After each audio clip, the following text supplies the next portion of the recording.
Pemirsa, guna memastikan kinerja personilnya dalam melakukan proses penegakan hukum, Kajati Sumsel mendatangi langsung Kejari Muara Enim.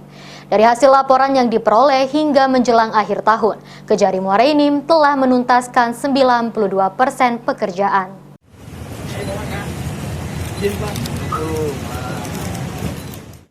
Menyambut penghujung tahun 2022, Kepala Kejaksaan Tinggi Sumsel bersama Wakajati melakukan kunjungan kerja di Kejaksaan Negeri Muara Enim.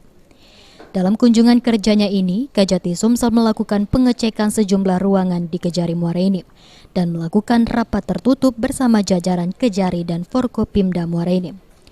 Dari rapat tersebut, Kepala Kejaksaan Tinggi Sumsel cukup puas dengan kinerja Kejaksaan Negeri Muara Enim.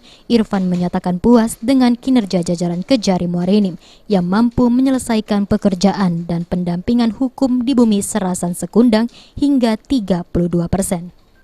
Dengan pencapaian target ini, setiap gejolak hukum dan pendampingan hukum telah mendapatkan perhatian lebih dari Kejari Muara Enim.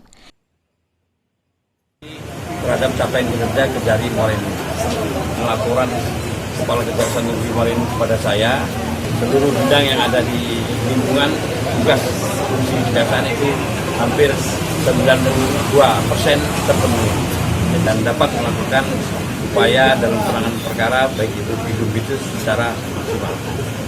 Ada dua hal yang sangat penting bagi saya dalam penegakan hukum, tetap mengedepankan profesionalisme, ya, dengan menempatkan hati nurani sehingga tidak ada masyarakat yang terluka, ya, dalam penegakan hukum itu.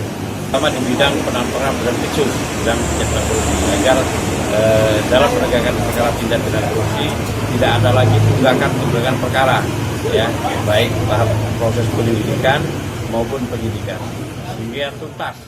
Selain bisa menyelesaikan target kerja tahunan, Kejari Muara Enim harus lebih menekankan pelayanan publik dengan humanis untuk melayani masyarakat dan pendampingan hukum agar kinerja dan kepercayaan masyarakat Muara Enim terhadap institusi kejaksaan semakin tinggi. Mardiansyah, PAL TV.